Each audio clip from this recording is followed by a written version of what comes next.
What's going on, everyone? Jack here from Half Chrome. And if you've been watching the channel, I've been producing a lot of content recently on this DJI Avata. I love it. It's great for chasing things like e-bikes and skateboards and things like that. Lots of content here with this. And when I saw this new Pavo Pico with the DJI O3 system, I thought, could it actually just be a smaller version of the Avata, right? Like the camera on this Pico is essentially the same camera here. Plus, I can even record on board this drone and I can stabilize it with the same rock steady I'm stabilizing my Avata footage. So could this little guy replace this behemoth? That's what we're gonna look at today. Pavo Pico, DJI Avata.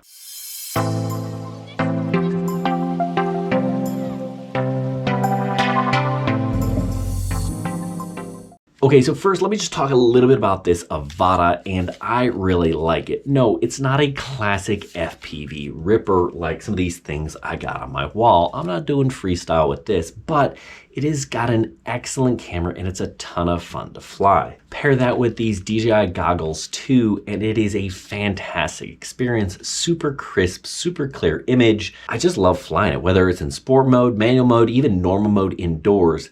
This thing is a beast, and I really like the camera.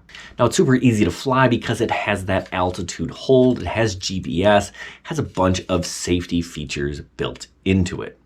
Great little drone. And yeah, I swapped out the props for these 4-bladers. I did 7 tests to make sure that these 4-blade props are actually better. Make sure you check that out. Anyway, let's talk about how does that actually compare to this guy, the Pavo Pico. Now, spec-wise, the camera is the same. We have the same 1/1.7-inch CMOS sensor, a 155-degree field of view, 48 megapixels, f2.8, and it shoots the same resolutions, 4K at 30, 50, or 60, and you can go 2.7K, 30, 50, 60, 120, and 100, I believe. You get those same frame rates if you want to shoot at 1080p as well. Now, the Pico here is different because, well, it's obviously a little bit smaller, right? This little guy is tipping the scales at 100 grams. That's with a battery. And that means a couple of different things. One, I can get smaller spaces, so that is definitely a bonus. And two, it's got prop guards. It's under 250 grams, so can I fly this over people as a class 1 drone? Yeah, I think you can. I think it fits that criteria. It's not super powerful. It's not going to cause a lot of damage if you ran into an accident. And that class 1 is really fairly debatable. Now, you can't fly it over open air assemblies because it doesn't have remote ID. But otherwise, this thing is also going to be a lot more accepted flying over people than the Avata would, right? It's not going to make the noise. And in fact, I just took it to a family picnic. And I was doing some flying around as the kids were playing dodgeball. They were having a lot of fun, and I was having a lot of fun. And I wasn't super worried about things falling out of the sky and bouncing off people's heads and people getting injured. It's just so small and nice. Of these smaller 1102 14,000 kV motors. They do a decent job, and again, this isn't built to go super fast. It's built to get into small, tight spaces, which it does a nice job of. Now, I'm not going to replace flying my Avata with this. It just, it doesn't have the range. It gets pushed around in the wind, and it really does not fly very well in acro. But I am going to use it where I need to fly in through tiny gaps or where I'm flying around people. That's where this thing shines. It's also a whole lot cheaper, starting at $100 for the kit, plus you got to buy the O3 unit, which is about $330. So you're looking at $330, $340 plus tax to put this thing together. And yeah, you got to put it together. It is a kit. Now, it's actually pretty simple. Everything is really mostly plug and play as long as you get the O3 unit. I did also build basically this one. This is a walk snail version of the Pavo Pico from scratch, and that took me a little bit more time. I'll do a video later whether, do you want the O3 or do you want the walk snail. I'm even gonna do some comparisons with the O3, the walk snail, the HD0, and even the analog when you're flying these little things through houses and things like that. So if you wanna know which video system is better, which cameras do the better recordings, that one's coming as well. All right, so this first flight here is the Avata. I'm flying indoors. We're shooting at 4K 60, and you'll notice just how really stable this Avata is. It's so easy to manage the altitude. Now it is larger, and that also helps with some of that stability. You'll also notice that the footage is just a little bit smoother as well. Part of that is because I can fly it a little bit smoother, and also part of it is because this has not just the rock steady image stabilization, but it also is on a one-axis gimbal. So as it pitches forward, it does kind of level some of that out mechanically as well as electronically. So this is the Avata indoors, which is really what I like that Pico for. So here we're going to switch gears. We're going to look at the Pico, again, 4K 60, and we have rock steady on in both of these. So you can kind of see some of that stabilization effect. Now, it is definitely harder to fly this Pico. It doesn't have all of those kind of safety systems built in. But if I need to, I can kind of get in some tinier spaces just because it has such a smaller footprint. So I want to do a couple of flights indoors that are similar. And after we do this indoor flight here, we'll get outside and you can kind of see these cameras and how they shine outdoors as well. But yeah, it's a maneuverable little guy that you can fly inside. You can fly this around people, and it does a nice job.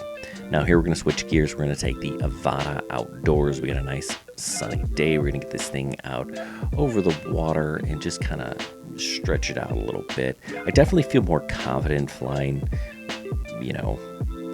longer distances with the Avata than I would with the Pico. But the Pico isn't really built for that purpose. So, maybe that's apples and oranges. I'm going to be quiet here and let you just kind of watch some of this footage, and then you can decide. Right now, we've got the Avata, then we're going to switch gears and take a look at the Pico.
honest, no, I'm not gonna give up my Avata in most situations. Just the stability of this thing is rock solid. Even flying through houses was a lot easier with my Avata than it is with my Pico. You really have to manage the throttle, and these props are pretty darn small. I wish they were, I don't know, a little bit bigger. 100 grams, listen, we can go up to 250, so let's do that. Give me some more prop, make it a little bit more stable.